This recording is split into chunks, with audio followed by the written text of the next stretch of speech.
You ask Tiger to solve. This deals with linear equations with one unknown. The final result is y equals -28. Let's solve it step by step. Group all constants on the right side of the equation. Add 8 to both sides. Simplify the arithmetic.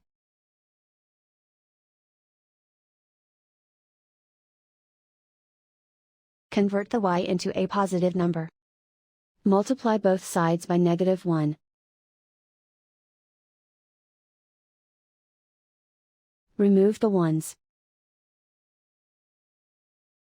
Simplify the arithmetic. And so the final result is y equals -28.